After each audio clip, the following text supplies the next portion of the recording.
Hello students, welcome back to all of you. मैं हूं Naurang sir, आपके साथ एक बार फिर हॉर्नबिल बुक लेकर के फर्स्ट ईयर का हाजिर हूं। हॉर्नबिल बुक का आज हम लोग चौथा लेसन पढ़ेंगे जिसका नाम है landscape of the soul. Landscape of the soul, जी हाँ, landscape of the soul. Landscape मतलब क्या होता है जानते हैं? भूदृश्य, परिदृश्य कह सकते हैं। ऑफ द सोल मतलब आत्मा का परिदृश्य, आत्मा का भूदृश्य। लैंडस्केप पेंटिंग में बनाया जाता है जब लैंडस्केप में पृथ्वी के सतह से लेकर आसमान तक की चीजों को एक साथ दिखाया जाता है। जैसा कि आप देख सकते हैं, इसको हम लैंडस्केप के उदाहरण के रूप में लेते हैं। तो यहां लैंडस्केप ऑफ द सोल की बात होगी। राइटर इसके कौन है? इसके राइटर हैं नथाली ट्रबराय। नथाली ट्रबराय है लेखिका इसकी, जो इन्होंने चाइनीज पेंटिंग्स और यूरोपियन पेंटिंग से बीच what is the difference between Chinese paintings and European paintings, इसी चीज को इन्होंने इस लेसन में दर्शाया है। तो आइए देखते हैं कि इस लेसन में लैंडस्केप ऑफ द सोल में हम क्या पढ़ेंगे। देखिए, लैंडस्केप ऑफ द सोल में हम चाइनीज पेंटिंग्स के बारे में जानेंगे। चाइनीज पेंटिंग्स यूरोपियन पेंटिंग से कैसे अलग होता है, क्या भिन्नता होती है, इन सब चीजों के बारे में आज हम लोग इस चैप्टर में जानेंगे। तो आइए इस लेसन को समराइज करके देखते हैं कि समरी क्या है इस लेसन का, क्योंकि हमने आपको पहले बताया कि लेसन्स को हम समरी के माध्यम से पढ़ेंगे। तो आइए देखते हैं summary of the lesson landscape of the soul. Chinese paintings are abstract in nature because they cannot be defined and have to be felt or experienced. In contrast, there is illusionistic likeness in European paintings. मतलब Chinese painting जो है होता है वो are abstract nature, मतलब भावनाओं से परिपूर्ण होता है, उसको हम महसूस कर सकते हैं। Because they cannot be defined, उसे हम परिभाषित नहीं कर सकते और न तो उसका हम अनुभव कर सकते हैं, बल्कि उसके अंदर झांक के देखना पड़ता है, तब आप चाइनीज पेंटिंग का महत्व, उसके गुणों को समझ पाएंगे। अगर अंतर की बात करें तो यूरोपियन पेंटिंग में जो होता है वो इलस्टिक लाइकनेस होता है, भ्रामक समानता होती है, अर्थात मायावी चीजें हमको देखने को मिलती हैं, जादुई चीजें होती हैं किसमें? चाइनीज पेंटिंग्स में। तो यूरोपियन पेंटिंग्स और चाइनीज पेंटिंग्स में डिफरेंस की बात करें तो their contrasting nature is explained through the anecdotes about Chinese painters Wu Daozi, who disappeared inside his paintings.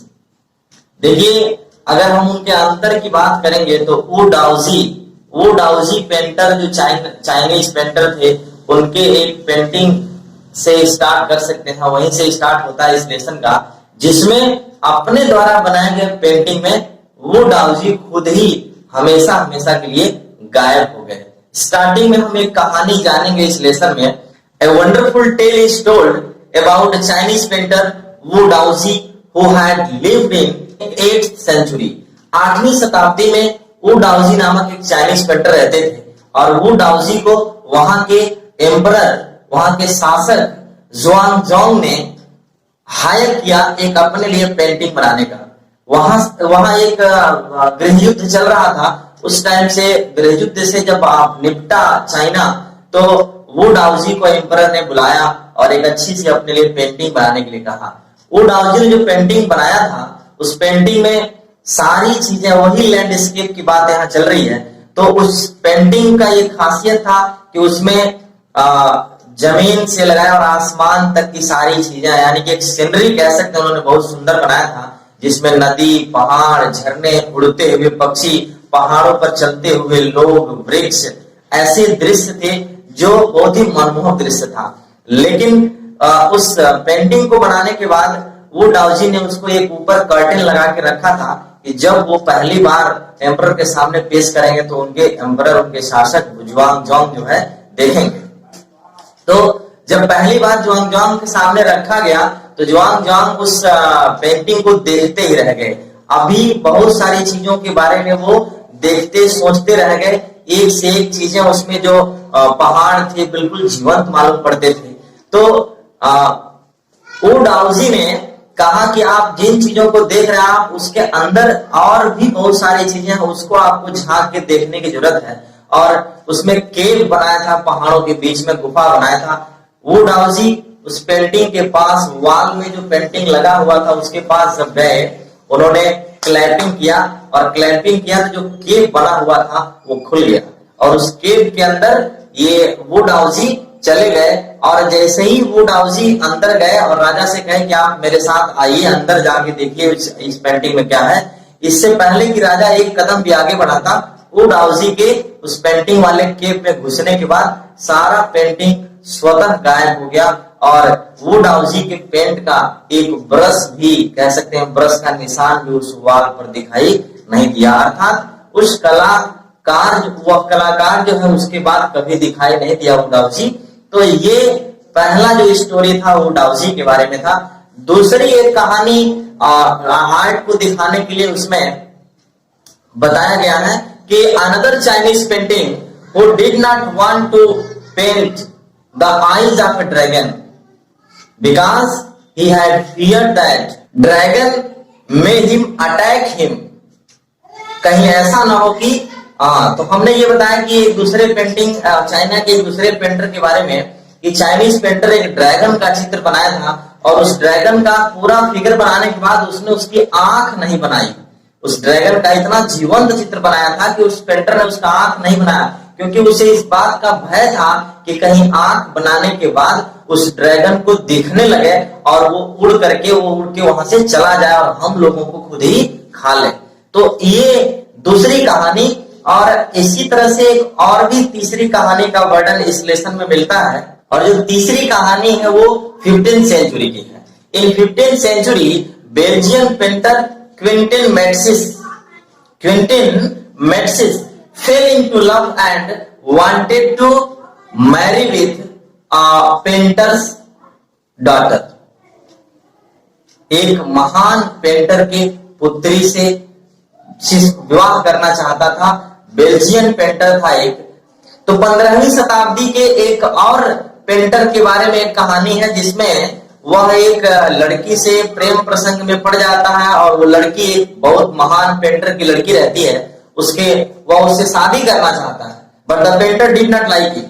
लेकिन पेंटर को ऐसा पसंद नहीं था क्योंकि he belongs to a low profession, लोहार जाति का था, ब्लैक स्मिथ था वो जो पेंटर था। वो एक अच्छा व्यवसायी था, महान पेंटर था, जबकि जो लड़का था वो एक लोहार जाति से, लो प्रोफेशन से ताल्लुक रखता था। इसलिए लड़की के पिताजी इसको पसंद नहीं किए। और हालांकि मैंने उसको पहले पेंटर कहा है क्योंकि वही आगे चल के बड़ा पेंटर बना। क्यों बना? देखिए, उससे शादी करने के उद्देश्य से एक दिन क्या हुआ कि वो पेंटर के, यानी कि जो बेल्जियन पेंटर था बाद में पेंटर बना, वो उस लड़की के पिताजी अर्थात पेंटर के स्टूडियो में चुपके से घुस गया और उसके द्वारा बनाए हुए जो नया जो फिगर उसने बनाया था, जो पेंटिंग्स बनाया था, उस पेंटिंग में उसने एक मक्खी बना दिया और मक्खी इतना जीवंत था कि बना के जब चला गया तो पेंटर जब आया तो वह उस मक्खी को भगाने का प्रयास किया, लेकिन वो मक्खी तो ओरिजिनल मक्खी तो थी नहीं कि वो भाग जाएगी, वो तो पेंटिंग था। तब जाकर के वह अपनी लड़की का शादी उससे करने के लिए राजी हुआ। तो इस प्रकार से वही जो व्यक्ति था जो मक्खी का चित्र बनाया, आगे चलकर के बहुत बड़ा पेंटर बना, बेल्जियन पेंटर, जिसको हमने नाम दिया था पहले ही। तो कहने का मतलब यह है कि अलग अलग प्रकार की कहानियां, 3 कहानियों का जिक्र इसमें किया गया, ड्राइंग से संबंधित, पेंटिंग से संबंधित। Hence, these stories shows what is each form of art trying to achieve। ये कहानियां हमें बताती हैं कि प्रत्येक प्रकार की कला का, चाहे कोई भी फॉर्म हो, कोई भी रूप हो, कुछ न कुछ पाने की इच्छा रखते हैं, प्रयास करते हैं टू अचीव, प्राप्त करने का। Actually Chinese paintings are based on the philosophy of Daoism. Chinese painting जो होते हैं वो डाओइज्म के सिद्धांत पर आधारित होते हैं, which says that life has no meaning unless we undertake the inner and the spiritual journey। देखिए, जो चाइनीज पेंटिंग है वो वू डाओजी के सिद्धांत पर आधारित है। वो डाओजी के दर्शन पर आधारित है, उन्हीं के द्वारा बताए गए रास्तों पर आधारित है, जिसके अनुसार जीवन का कोई मतलब नहीं है जब तक हम इस आंतरिक और आत्मिक यात्रा का पालन नहीं करते हैं, तब तक जीवन का कोई मतलब नहीं।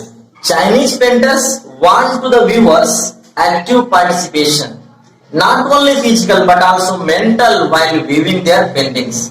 चाइनीज पेंटर जो है यानी कि देखने वाले दर्शकों से, व्यूअर से एक्टिव पार्टिसिपेशन की उम्मीद करते हैं, न केवल शारीरिक रूप से, बाहर से, भौतिक रूप से नहीं, भौतिक रूप से उसको देख करके आप उसका वर्णन करें ऐसा नहीं चाहते, बल्कि जब आप उसके पेंटिंग को देखें तो आप मेंटली, आंतरिक रूप से उस चीज को देखें, ऐसा वो उम्मीद करते हैं जो चाइनीज पेंटर होते हैं। ऐसी पेंटिंग्स को तैयार करते हैं कि आप उसको देखने के लिए फिजिकली, बाहर से राजा जो था वो पहाड़ बना हुआ, चिड़िया और नदी, झरने, वृक्ष, मैदानी भाग ये सब देख रहा था, गुफा देख रहा था, जबकि उसके अंदर जाकर के झांकना था और पेंटर अंदर गया और फिर वो खो गया हमेशा हमेशा के लिए उस ड्राइंग में, उस पेंटिंग में।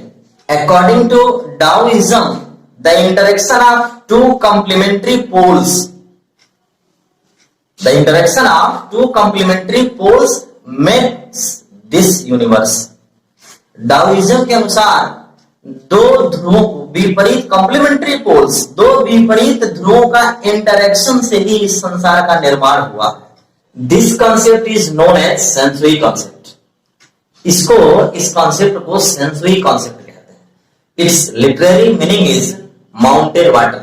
इसका जो मीनिंग होता है वो होता है माउंटेन वाटर, अर्थात पर्वत, पानी, पर्वत का पानी, पर्वत और पानी, पहाड़ और पानी। तो माउंटेन वाटर में यहां जो है दो चीजें जो दिखाई गई हैं, माउंटेन एंड वाटर। तो माउंटेन से वाटर अर्थ पे आता है, तो ये दो कॉम्प्लीमेंट्री पोल हो गए, अर्थ एंड माउंटेन। अर्थ जहां फ्लैट होता है वहीं माउंटेन जो होता है वो ऊपर नीचे होता है। Mountain water, the two words together represent the landscape. ये दोनों वर्ड जो है ना लैंडस्केप को इंडिकेट करते हैं। Vertical mountain is called Yang which is stable and warm, and the horizontal water is called yin, resting on the earth, moist and cool। तो यहाँ जो माउंटेन वाटर जो शब्द आ रहे हैं, माउंटेन वाटर, माउंटेन जो है वो यांग है, जो मेल कैरेक्टर इंडिकेट करता है, और जो वाटर है हॉरिजॉन्टल पर, सतह पर, पृथ्वी की सतह पर, वो इन है जो फीमेल कैरेक्टर को इंडिकेट करता है। पहाड़ जहां एक तरफ वार्म और स्टेबल होता है, वही वाटर जो होता है मॉइस्ट करता है और कूल रहता है। तो ये कॉम्प्लीमेंट्री पोल है इस लैंडस्केप के लिए। जो soul, landscape of the soul की बात हो रही है, और लैंडस्केप के ये दोनों क्या है, complementary poles. This is the basic notion of Daoism. यही जो है डाओइज्म का आधारभूत सिद्धांत है, आधारभूत कॉन्सेप्ट कह सकते हैं इसको, सेंसुई कॉन्सेप्ट जो कहलाता है, सेंसुई कॉन्सेप्ट जो कहा जाता है। आप इस कॉम्प्लीमेंट्री पोल को एक और उदाहरण से भी समझ सकते हैं। हम योगाभ्यास के दौरान, योग में जब प्राणायाम करते हैं तो ब्रीद इन करते हैं और ब्रीद आउट करते हैं। तो ब्रीद इन जरूरी है तभी ब्रीद आउट होगा। ब्रीद इन और ब्रीद आउट एक दूसरे के क्या है, कॉम्प्लीमेंट्री पोल्स हैं, लेकिन उनके बीच जो होता है, जो हम स्टे करते हैं ब्रीद को, अर्थात सांस अंदर लेते हैं और जो रोकते हैं जितने क्षण तक, वह सबसे जरूरी है। तो ब्रीद इन और ब्रीद आउट के बीच में जो स्टेबल कंडीशन है, जो स्टेबल सिचुएशन है, वो सबसे मायने रखता है, वही कहलाता है सेंसुई कॉन्सेप्ट। उसी के द्वारा पहाड़ से पानी का जो कॉन्सेप्ट है, अंदर सांस खींचना और बाहर खींचने के दौरान जो सांस रोकने का कॉन्सेप्ट है, तो just like man is the medium of the communication between the two complementary poles, that is their meeting point, and you can see his presence into Chinese paintings। आप ये चीज चाइनीज पेंटिंग में देख सकते हैं। मनुष्य, मैन जो है, आदमी जो है, दो कॉम्प्लीमेंट्री पोल के बीच का क्या है, कलाकार और पेंटिंग के बीच का क्या है, वो माध्यम है जिसके द्वारा पेंटर और पेंटिंग के बीच जो है रिलेशनशिप को मजबूत बनाया जा सकता है। क्योंकि पेंटर और पेंटिंग के बारे में बताने वाला कौन है, मैन ही तो बताएगा, जो देखेगा वही तो बताएगा। तो इस तरह से इस चीज को जो सेंसुई कॉन्सेप्ट है, जो टू अपोजिट कॉम्प्लीमेंट्री पोल्स के बीच इंटरेक्शन की बात है, इसी कॉन्सेप्ट पर आधारित होता है कौन? Chinese paintings. तो डियर स्टूडेंट्स, निश्चित रूप से आपको ये स्टोरी, ये चाइनीज पेंटिंग्स के बारे में आपको अच्छा लगा होगा, पसंद आया होगा। अगर आपको पसंद आया होगा तो आप कमेंट बॉक्स में हमको जरूर बताएंगे। आज के लिए बस